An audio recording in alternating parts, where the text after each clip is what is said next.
Good morning students. आज ਅਸੀਂ कहानी पढ़ांगे टांडा। टांडा कहानी है जिहड़ी अजमेर सिंह औलख की लिखी हुई है। कहानीकार का नाम है अजमेर सिंह औलख।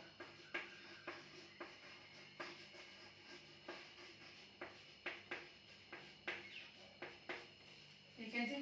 जे ਅਸੀਂ ਕਹਾਣੀ ਦੇ ਵਿਸ਼ੇ ਦੀ ਗੱਲ ਕਰੀਏ ਤਾਂ ਕਹਾਣੀ ਦੇ ਵਿਸ਼ੇ ਵਿੱਚ ਜਿਹੜੇ ਨਿਮਨ ਵਰਗ ਦੇ ਲੋਕ ਆ ਉਹ ਘੱਟ ਜ਼ਮੀਨਾਂ ਹੋਣ ਦੇ ਕਾਰਨ ਆਪਣੀਆਂ ਕੁੜੀਆਂ ਨੂੰ ਅਮੀਰ ਲੋਕਾਂ ਨੂੰ ਵੇਚ ਦਿੰਦੇ ਆ। ਠੀਕ ਹੈ। ਤੇ ਜਿਹੜੇ ਅਮੀਰ ਲੋਕ ਨੇ ਉਹ ਛੋਟੀ ਉਮਰ ਦੀਆਂ ਕੁੜੀਆਂ ਨੂੰ ਖਰੀਦ ਲੈਂਦੇ ਆ ਤੇ ਆਪਣੀ ਹਵਸ ਦਾ ਸ਼ਿਕਾਰ ਬਣਾਉਂਦੇ ਆ। ਠੀਕ ਹੈ ਜੀ। ਕਹਾਣੀ ਦੇ ਵਿੱਚ ਅਸੀਂ ਕੀ ਦੇਖਦੇ ਆ? ਸਭ ਤੋਂ ਫਸਟ ਪਾਤਰ ਹੈ ਭੂਟੀ। ਪਾਤਰਾਂ ਦੀ ਗੱਲ ਕਰਦੇ ਆ। ਫਸਟ ਪਾਤਰ ਹੈ ਭੂਟੀ जिसकी उम्र हैगी 8 साल। ठीक है जी। सैकेंड पात्र है लीलू। लीलू की उम्र हैगी 9 साल।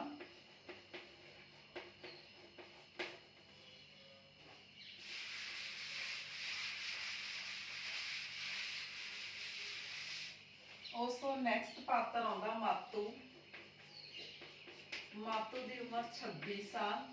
भूटी की 8 साल। लीलू की 9 साल।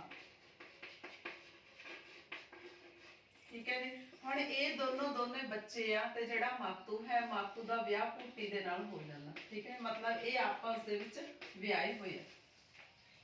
कहानी दे विच असीं की देखदे हां भी भूटी की उम्र 8 साल ते लीलू की उम्र 9 साल। दोवें गुत्ती विच गोलियां पाउण खेड रहे। मतलब दोवें जाणिਆਂ की जिहड़ी उम्र आ ਉਹ ਬੱਚਿਆਂ ਦੀ ਖੇਡਣ ਦੀ ਉਮਰ ਆ। ਦੋਵੇਂ ਜਾਣੇ ਖੇਡ ਰਹੇ ਆ। ਲੀਲੂ ਨੇ ਬਹੁਤ ਸਾਰੀਆਂ ਗੋਲੀਆਂ ਜਿੱਤੀਆਂ ਪਰ ਭੂਟੀ ਕਹਿ ਰਹੀ ਆ ਉਸਨੇ ਰੋਂਦ ਮਾਰ ਕੇ ਜਿੱਤੀਆਂ ਨੇ। ਮਤਲਬ ਦੋਨੇ ਆਪਸ ਦੇ ਵਿੱਚ ਖੇਡਦੇ ਆ ਤੇ ਜਿਹੜਾ ਲੀਲੂ ਹੈ ਉਹ ਮਤਲਬ ਜਿੱਤ ਲੈਂਦਾ ਭੂਟੀ ਤੋਂ ਗੋਲੀਆਂ ਤੇ ਜਿਹੜੀ ਭੂਟੀ ਆ ਉਹ ਤੋਂ ਗੋਲੀਆਂ ਮੰਗਦੀ ਆ ਤੇ ਫਿਰ ਬਾਅਦ ਚ ਰੋਣ ਲੱਗ ਜਾਂਦੀ। ਕੀ ਕਹਿੰਦੀ ਆ? ਕਹਿੰਦੀ ਉਹ ਮਾਤੂ ਉਮਰ 26 ਸਾਲ ਨੂੰ ਦੱਸੇਗੀ। ਲੀਲੂ ਕਹਿੰਦਾ ਹੈ ਕਿ ਉਹ ਉਸਦੇ ਘਰ ਵਾਲੇ ਗੋਲੀਆਂ ਖਾਣ ਵਾਲੇ ਮਾਤੂ ਨੂੰ ਡਾ ਨਹੀਂ ਦੇਵੇਗਾ। ਜਿਹੜਾ ਲੀਲੂ ਹੈ, ਲੀਲੂ ਨੂੰ ਪਤਾ ਹੁੰਦਾ ਵੀ ਜਿਹੜਾ ਉਹਦਾ ਘਰ ਵਾਲਾ ਮਾਤੂ ਆ ਉਹ ਗੋਲੀਆਂ ਖਾਂਦਾ, ਨਸ਼ਾ ਕਰਦਾ। ਉਹਦੀ ਉਮਰ 26 ਸਾਲ ਦੀ ਹੁੰਦੀ ਹੈ ਤੇ ਮਾਤੂ ਨੂੰ ਆਪਣਾ ਘਰ ਵਾਲਾ ਕਹੇ ਜਾਣ ਤੇ ਖਿੱਚਦੇ ਹੈ। ਲੀਲੂ ਕੀ ਕਹਿੰਦਾ? ਕਹਿੰਦਾ ਵੀ ਜਿਹੜਾ ਭੂਟੀ ਨੂੰ ਦੱਸਦਾ ਵੀ ਤੇਰਾ ਵਿਆਹ ਮਾਤੂ ਦੇ ਨਾਲ ਹੋਇਆ, ਪਰ ਜਿਹੜੀ ਭੂਟੀ ਆ ਉਹ ਮੰਨਣ ਦੇ ਲਈ ਤਿਆਰ ਨਹੀਂ। ਨਾ ਹੀ ਉਹਨੂੰ ਵਿਆਹ ਬਾਰੇ ਪਤਾ ਹੁੰਦਾ, ਨਾ ਹੀ ਉਹਨੂੰ ਇਹ ਪਤਾ ਹੁੰਦਾ ਵੀ ਇਹ ਮੇਰੇ ਘਰ ਵਾਲਾ ਵਾ। ਠੀਕ ਹੈ। ਤੇ ਉਸ ਤੋਂ ਬਾਅਦ ਜਿਹੜਾ ਲੀਲੂ ਹੈ ਉਹ ਉਹਦੀਆਂ ਮਿੰਨਤਾਂ ਕਰਦੀ ਆ। ਭੂਟੀ ਕੀ ਕਹਿੰਦੀ ਹੈ? ਕਹਿੰਦੀ ਵੀਰ ਬਣ ਕੇ ਮੈਨੂੰ ਮੇਰੀਆਂ ਗੋਲੀਆਂ ਦੇ ਦੇ। ਤੇ ਲੀਲੂ ਕਹਿੰਦਾ ਉਸਦੀ ਭੈਣ ਨਹੀਂ ਤਾਈ ਲੱਗਦੀ ਹੈ। ਠੀਕ ਹੈ। ਇਹਨੇ ਨੂੰ ਮਾਤੋ ਦੀ ਮਾਂ ਆ ਜਾਂਦੀ ਆ। ਮਾਤੋ ਦੀ ਮਾਂ ਦਾ ਨਾਮ ਹੈ ਰਾਜੋ।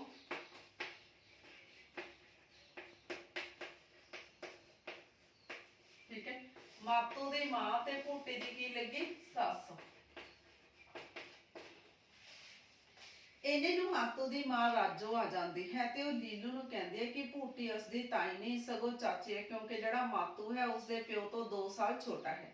लीलू कहंदा है कि उसदी बेबे ने उसनूं दस्सिया कि मातू उसदे बाप तो 6 महीने वड्डा सी, पर राजो दे झिड़कण ते लीलू टी टी करदा होया चला जांदा है। ठीक है जी। भूटी उसनूं दसदी है कि लीलू ने रौंद मार के उसदियां सारियां गोलियां जित लईआं। इह सुण के राजो कहंदी है कि उस इलती दे नाल क्यों खेडदी है, वो अपने हाण दीआं कुड़ियां दे नाल खेडिया करे।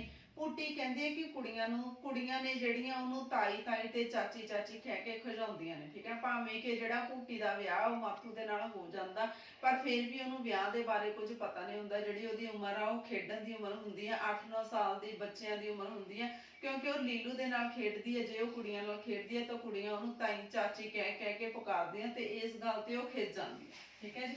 राजो उसनूं कहंदी है कि वह खिजिया ना करे ते उस कोले बैठा के खाण लई खंड दे खिडौणे दिंदी है। ठीक है। भूटी की कहंदी है? कहंदी वो इसनूं नहीं खेडूगी, इसनूं नहीं खाऊगी, क्योंकि वो तां अपणियां गुड्डियां पटोलियां दे नाल ही खेडूगी। ठीक है।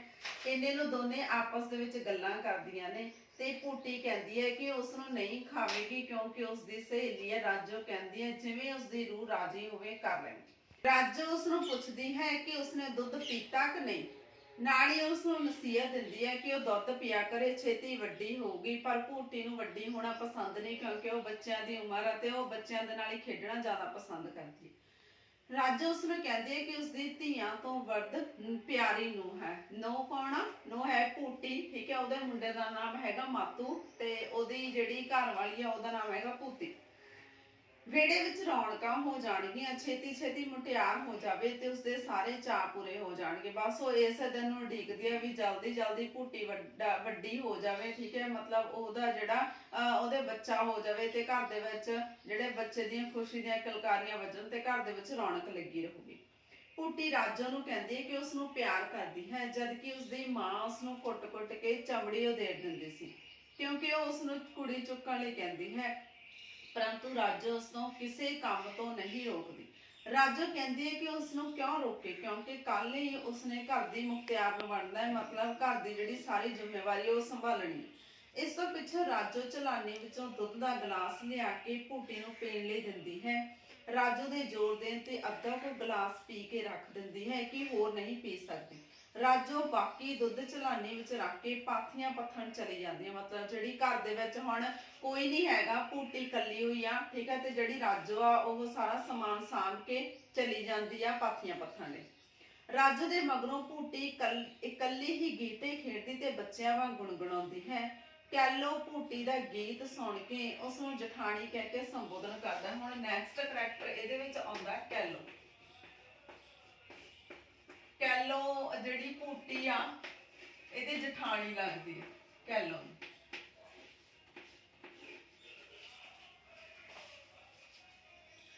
ਕੈਲੋ ਰਾਜੋ ਬਾਰੇ ਪੁੱਛਦੀ ਹੈ ਤੇ ਭੂਟੀ ਦੱਸਦੀ ਹੈ ਕਿ ਉਹ ਪਾਥੀਆਂ ਪੱਥਣ ਗਈ ਹੈ।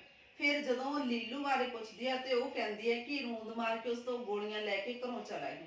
ਫਿਰ ਉਹ ਪੁੱਛਦੀ ਹੈ ਕਿ ਉਸ ਨੂੰ ਖਿਡੌਣੇ ਮਾਤੂ ਨੇ ਲਿਆ ਕੇ ਦਿੱਤੇ ਆ। ਹੁਣ ਦੋਹਾਂ ਦੀ ਆਪਸ ਦੇ ਵਿੱਚ ਗੱਲਬਾਤ ਹੁੰਦੀ ਆ ਭੂਟੀ ਤੇ ਕੈਲੋ ਦੀ, ਠੀਕ ਹੈ। ਤਾਂ ਭੂਟੀ ਦੱਸਦੀ ਹੈ ਕਿ ਉਸ ਨੂੰ ਰਾਜੋ ਨੇ ਲਿਆ ਕੇ ਦਿੱਤੇ ਹਨ, ਜੋ ਬਹੁਤ ਕੁਝ ਖਾਣ ਨੂੰ ਲਿਆ ਕੇ ਦਿੰਦੀ ਹੈ। ਕੈਲੋ ਦੇ ਪੁੱਛਣ ਤੇ ਭੂਟੀ ਦੱਸਦੀ ਹੈ ਕਿ ਮਾਤੂ ਨੇ ਇੱਕ ਦਿਨ ਸਵਾਹ ਜਿਹੀ ਲਿਆ ਕੇ ਦਿੱਤੀ ਤੇ ਕਿਹਾ ਪਿੰਡੇ ਤੇ ਮੰਨ ਲਵੇ, ਇਸ ਨਾਲ ਮਾੜੇ ਸੁਪਨੇ ਨਹੀਂ ਆਉਣਗੇ। ਕੈਲੋ ਦੇ ਸੁਪਨਿਆਂ ਬਾਰੇ ਪੁੱਛਣ ਤੇ ਉਹ ਦੱਸਦੀ ਹੈ ਕਿ ਸੁਪਨੇ ਦੇ ਵਿੱਚ ਵੱਡਾ ਸਾਰਾ ਦਿਓ ਉਸ ਨੂੰ ਚੁੱਕ ਕੇ ਖੱਡ ਵਿੱਚ ਵੜ ਜਾਂਦਾ ਹੈ। ਉਹ ਚੀਕਾਂ ਮਾਰਦੀ ਹੈ, ਉਸਦੀ ਚੀਕ ਨਹੀਂ ਨਿਕਲਦੀ। ਉਹਨੇ ਦੱਸਿਆ ਵੀ ਜਿਹੜੀ ਰਾਜੋ ਆ, ਰਾਜੋ ਉਹਦੇ ਸਰਾਣੇ ਪਾਣੀ ਦੀ ਗੜਵੀ ਰੱਖ ਦਿਆ ਕਰੇ ਤੇ ਜਿਸ ਕਰਕੇ ਉਹਨੂੰ ਮਨ ਦੇ ਵਿੱਚ ਕੋਈ ਵੀ ਡਰ ਨਹੀਂ ਲੱਗੂਗਾ। ਤੇ ਕੈਲੋ ਉਸ ਨੂੰ ਕੋਲ ਬਿਠਾ ਕੇ ਪਿਆਰ ਦਾ ਦਿਖਾਵਾ ਕਰਦੀ ਹੈ ਤੇ ਪਿਆਰ ਵੀ ਕਰਦੀ ਹੈ। ਮਤਲਬ ਹੁਣ ਜਿਹੜੀ ਭੂਟੀ ਆ ਉਹ ਮਾਤੂ ਦੀਆਂ ਸਾਰੀਆਂ ਗੱਲਾਂ ਕੈਲੋ ਦੇ ਨਾਲ ਸ਼ੇਅਰ ਕਰਦੀ ਹੈ। ਕੀ ਕਹਿੰਦੀ ਹੈ, ਕਹਿੰਦੇ ਉਸ ਨੂੰ ਬੁੱਕਲ ਵਿੱਚ ਲੈ ਕੇ ਬਾਹਾਂ ਵਿੱਚ ਘੁੱਟ ਦਿੰਦਾ ਤੇ ਬੇਬੇ ਵਾਂਗੂ ਪਿਆਰ ਨਹੀਂ ਕਰਨਾ ਹੁੰਦਾ ਤੇ ਮੈਨੂੰ ਖਿੱਚ ਲੈਂਦਾ ਤੇ ਮੇਰੇ ਦੰਦੇ ਵੱਢ ਦਿੰਦਾ। ਇਹ ਸੁਣ ਕੇ ਕੈਲੋ ਗੁੱਸੇ ਵਿੱਚ ਆ ਜਾਂਦੀ ਹੈ ਤੇ ਮਾਤੂ ਨੂੰ ਬੁਰਾ ਭਲਾ ਬੋਲਦੀ ਹੈ ਕਿ ਰਿਸ਼ਤਾ ਕਰਾਉਣ ਲੱਗਿਆ ਸਿਰਫ ਇਹੀ ਕਿਹਾ ਸੀ ਵੀ ਜਿਹੜੀ ਕੁੜੀ ਦੀ ਉਮਰ ਆ ਉਹ 13ਵੇਂ ਵਰੇ ਦੀ ਹੈ, ਜਿੰਨਾ ਟਾਈਮ ਤੱਕ ਕੁੜੀ ਮੁਟਿਆਰ ਨਹੀਂ ਹੁੰਦੀ ਉਹਨਾਂ ਟਾਈਮ ਤੱਕ ਉਹਦੇ ਨੇੜੇ ਨਹੀਂ ਆਉਣਾ, ਠੀਕ ਹੈ। ਭੂਟੀ ਜਾਂਦੀ ਹੈ ਤੇ ਕੈਲੋ ਤੌੜੇ ਵਿੱਚੋਂ ਪਾਣੀ ਪੀਂਦੀ ਹੈ ਤੇ ਜਿਹੜਾ ਮਾਤੂ ਹੈ, ਮਾਤੂ ਨੇ ਨਸ਼ੇ ਦੀਆਂ ਗੋਲੀਆਂ ਖਾਧੀਆਂ ਹੁੰਦੀਆਂ, ਘਰ ਦੇ ਅੰਦਰ ਦਾਖਲ ਹੋ ਜਾਂਦਾ ਹੈ। ਕੈਲੋ ਨੂੰ ਬੁਰਾ ਭਲਾ ਬੋਲਦੀ ਆ, ਠੀਕ ਹੈ, ਤੇ ਉਹ ਪੁੱਛਦੀ ਆ ਵੀ ਉਹਨੇ ਕੁੜੀ ਦੇ ਸਰੀਰ ਨੂੰ ਕਿਉਂ ਛੋਇਆ ਸੀ। ਮਾਤੂ ਇਸ ਗੱਲ ਤੋਂ ਇਨਕਾਰ ਕਰ ਦਿੰਦੀ ਆ, ਪਰ ਭੂਟੀ ਉਹ ਕਹਿੰਦੀ ਆ ਵੀ ਮੈਨੂੰ ਭੂਟੀ ਨੇ ਆਪ ਦੱਸਿਆ ਸਾਰੀ ਗੱਲ। ਕੈਲੋ ਗੁੱਸੇ ਦੇ ਵਿੱਚ ਉਹ ਆਪਣੇ ਅੰਦਰਲੇ ਰਾਖਸ਼ ਨੂੰ ਦਬਾ ਕੇ ਰੱਖਿਆ ਕਰੇ। ਹੁਣ ਕੈਲੋ ਤੇ ਮਾਤੂ ਦੀ ਆਪਸ ਦੇ ਵਿੱਚ ਗੱਲਬਾਤ ਹੁੰਦੀ ਹੈ। ਕੈਲੋ ਮਾਤੂ ਨੂੰ ਬੁਰਾ ਭਲਾ ਬੋਲਦੀ ਹੈ, ਠੀਕ ਹੈ, ਉਹਨੂੰ ਗੁੱਸੇ ਵਿੱਚ ਬੋਲਦੀ ਹੈ ਵੀ ਜਿਹੜਾ ਆਪਣਾ ਅੰਦਰਲਾ ਰਾਖਸ਼ ਆ ਉਹਨੂੰ ਦਬਾ ਕੇ ਰੱਖਿਆ ਕਰੇ ਕਿਉਂਕਿ ਭੂਟੀ ਦੀ ਉਮਰ ਬਹੁਤ ਛੋਟੀ ਹੈ। ਮਾਤੂ ਅੱਗੋਂ ਬੋਲਿਆ ਕਿ ਉਹ ਉਸਦੇ ਕਹੇ ਤੋਂ ਬਾਹਰ ਨਹੀਂ, ਜਦੋਂ ਕੋਈ ਹੱਸ ਜਾਗੇਗੀ ਤਾਂ ਉਹ ਉਸਦੇ ਚਰਨ ਫੜ ਲਵੇਗਾ। ਮਾਤੂ ਕਹਿੰਦਾ ਹੈ ਕਿ ਉਹਨਾਂ ਨੂੰ 6 ਆਨਿਆਂ ਤੱਕ ਦੀ ਛਾਪ ਨਹੀਂ ਪਾਈ ਜਦ ਕਿ ਉਹ ਡੰਗਰਾਂ ਲਈ ਚਾਰਾ ਸੁੱਟਦੇ ਨੇ, ਠੀਕ ਹੈ, ਮਤਲਬ ਹੁਣ ਦਾਜ ਦਾ ਲਾਲਚ ਕਰਦਾ ਮਾਤੂ। ਕੈਲੋ ਕਹਿੰਦੀ ਹੈ ਕਿ ਗੌ ਵੇਲੇ ਉਹਨਾਂ ਨੇ ਉਸਦੀ ਦੇਹੀ ਨੀਵੀਂ ਕਰ ਦਿੱਤੀ ਸੀ। ਇਹ ਸੁਣ ਕੇ ਮਾਤੂ ਕਹਿੰਦਾ ਕਿ ਸਾਨੂੰ ਕਿਹੜਾ 18 ਵਰਿਆਂ ਦੀ ਜਵਾਨ ਕੁੜੀ ਦਿੱਤੀ ਆ, ਇਹ ਤਾਂ ਅਜੇ ਬਹੁਤ ਨਿਆਣੀ ਜਿਹੀ ਆ, ਠੀਕ ਹੈ, ਮਤਲਬ ਦੋਹਾਂ ਦੀ ਆਪਸ ਦੇ ਵਿੱਚ ਗੱਲਬਾਤ ਆਉਂਦੀ ਹੈ ਤੇ ਇੰਨੇ ਨੂੰ ਰਾਜੋ ਕਮਰੇ ਦੇ ਅੰਦਰ ਦਾਖਲ ਹੋ ਜਾਂਦੀ ਹੈ ਤੇ ਭੂਟੀ ਵੀ ਆ ਜਾਂਦੀ ਹੈ। ਕੈਲੋ ਉਹਨੂੰ ਕਹਿੰਦੀ ਹੈ, ਕਹਿੰਦੀ ਮਾਤੂ ਦੇ ਮੂੰਹ ਤੇ ਥੁੱਕਿਆ ਕਰੇ ਵੀ ਜੇ ਤੈਨੂੰ ਹੱਥ ਲਾਉਂਦਾ। ਭੂਟੀ ਨੂੰ ਸਲਾਹਾਂ ਦਿੰਦੀ ਆ ਵੀ ਜੇ ਤੈਨੂੰ ਮਾਤੂ ਹੱਥ ਲਾਉਂਦਾ ਤਾਂ ਉਹਦੇ ਮੂੰਹ ਤੇ ਥੁੱਕ ਦਿਆ ਕਰ, ਠੀਕ ਹੈ। ਤੇ ਬਾਹਰੋਂ ਇੱਕ ਨਵਾਂ ਕਰੈਕਟਰ ਆਉਂਦਾ, ਨਵੇਂ ਕਰੈਕਟਰ ਦਾ ਨਾਮ ਹੈ ਦਰਸ਼ਨ। ਬਾਹਰੋਂ ਦਰਸ਼ਨ ਆਉਂਦਾ ਤਾਂ ਮਾਤੂ ਨੂੰ ਕਹਿੰਦਾ ਵੀ ਉਹਨੂੰ ਲੱਭ ਲੱਭ ਕੇ ਕਮਲਾ ਹੋ ਗਿਆ ਤੇ ਡੱਬ ਦੇ ਵਿੱਚੋਂ ਬੋਤਲ ਕੱਢ ਕੇ ਲਿਆਵੇ, ਮਤਲਬ ਦੋਹੇ ਸ਼ਰਾਬ ਪੀਣ ਲੱਗ ਜਾਂਦੇ ਨੇ।